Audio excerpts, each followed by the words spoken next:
Well, good Sunday afternoon, friends. Mark Holmes here, and as always, I want to say thank you all for watching, commenting, subscribing, and being part of the Joe Boo Sports Report. Without you guys, as well as you ladies, you know that this literally does not work. I hope everybody's having a great day. Um, I got thinking about something with the Cowboys right now. You know, the Cowboys, we've talked about for years needing to change their culture, okay? And I believe in a lot of ways that the Cowboys are working on doing just that they're working on actually trying to be different than what they've been.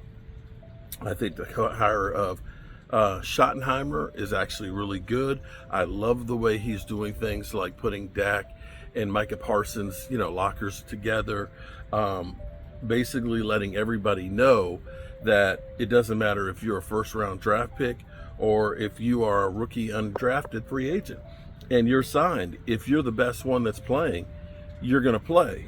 And that there's I think that this is a concerted effort to a lot of people on the team that their spot is not a given.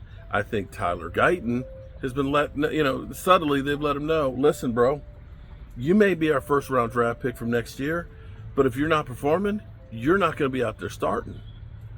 And I like that attitude to make him have to work to say, okay, I've got to bust my ass to get playing time.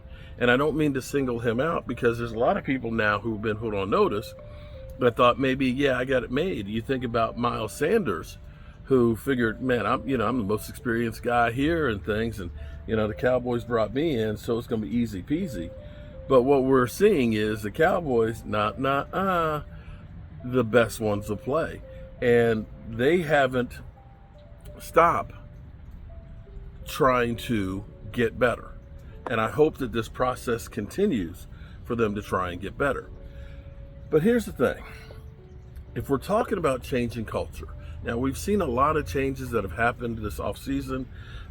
For example, Micah Parsons showing up for OTAs. The last 2 years, Micah Parsons wasn't part of it. He was literally saying, I know what's best for me and my body and healing and everything else. I'll be there when I have to be there. As opposed to now saying, I've got to learn the playbook. I'm not an iPad guy. I need to actually do it to get there, which you want to hear from your lead dog. Okay, so now this is one of those ones that may hurt what I do as well as all the other Cowboys YouTubers and the writers and things like that. If you're really talking about changing the character of the team and the culture, this is the biggest change that you can show that this is about business as opposed to we're a media company.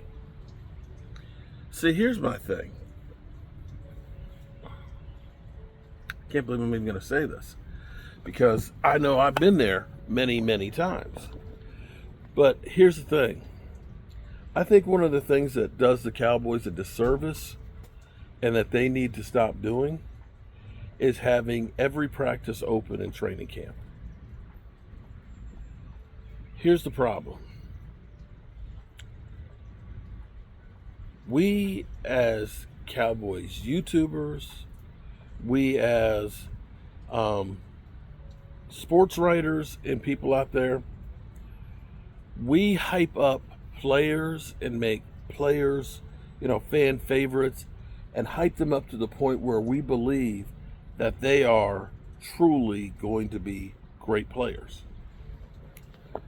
And I'll give you a great example of this. I think it was Dennis Houston in training camp, seeing him elevate in the back corner of the end zone and make a one-handed grab. The crowd goes crazy. The oohs, the ahs, and everything else. We had people literally talking about he is the next Odell Beckham Jr. And I remember another time in a drill where Diggs got beat in practice on a one-on-one, And everybody is sitting here calling to say that guy needs to be cut. Or when you see in the heat of battle, Diggs say, shut your bitch ass up to Dak Prescott after he ran past him and was lighting their ass up. All of this leads to scrutiny. You remember when they were literally counting how many interceptions Dak Prescott had in practice? Okay? And the conversation that every day it was a daily watch of that. You remember after the Diggs saying, shut your bitch ass up, then all of a sudden it was, the Cowboys are a train wreck and they have they hate Dak Prescott and want him out of there. And we pump up the players to make us believe. And I don't know if this pumps up the front office as well. But I remember last year people were talking about how Jalen Brooks was better than Jalen Tolbert. And that Jalen Tolbert was going to have a huge breakout season and was going to be great. So if the Cowboys want to change the culture, instead of having the deck over there with the tables, and I think they have bottle service, and actually for $300 a day, they should have strippers. Strippers and bottle service over there. I mean, you literally are spending a game ticket. Instead of having the end zone seating and stuff like that, with all of the fans there cheering and yelling and oohing and ahhing, instead of having the $22 per person standing on the sidelines every single day and having Cowboys Mafia recording and selling you everything in practice, they should stop doing that every day in practice. After practice, you got everybody there trying to get their autographs, talk to the players, and do this, that, and the other. Instead of this being the carnival, the circus, let's say we're going to have certain days that are open to the media and open to the public. But we're going to go here and we're going to be about business. We're going to show up. We're going to bust our ass in practice. We're going to study hard. And we're not going to have any distractions. And that goes for tours while the guys are working out and stuff. If you want to change the character, you want the players to be about business, because what they need to do is they need to earn that spotlight. But right now, it's automatically given to them. That's one of the reasons why people hate the Cowboys. They sit there and they look, damn, these guys get more hype in a training camp practice than we do in a game during the season. Yeah. You want to change the culture and send a message and say it's all about business? Make it all about business of winning football. Don't get me wrong, I love being there at training camp. I love seeing, Dak Prescott and talking to Mozzie and everything else and seeing Cooper Beebe. I love all that. But you have to wonder, does that distract from what they're there for? And that is winning football games. You want to change the culture? Not a popular way to do it, but that's how you do it. All righty, good people. It is a beautiful day, and here comes the train. Here come the train. And I'll see you guys at 5 o'clock at our live stream. Hope you guys tune in. Hope you are channel members. Chime in, except for Momo and Leo.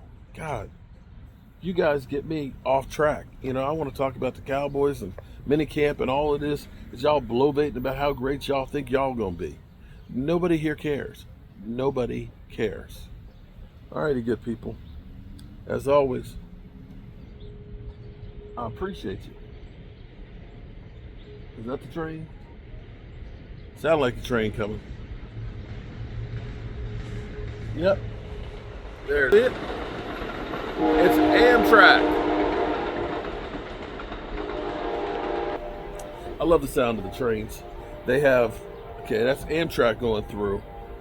And then we have the freight trains that are long as can be, although lately, and I don't know if this is from the tariffs or not, haven't been seeing too many freight trains, because it used to be I see ones that are about a mile long and stuff in here. And Ward family, I think about you every time I see one of those freight trains. And then there's the Shenandoah tour trains, where you can take a tour. It's like a 3-hour tour. They have food cars and everything else, and they go through historic Stanton and through the mountains and everything else. So I see that train come through pretty much every day too. It's a nice feel, like you're in a small town, with the train coming through. Alrighty, good people. Peace.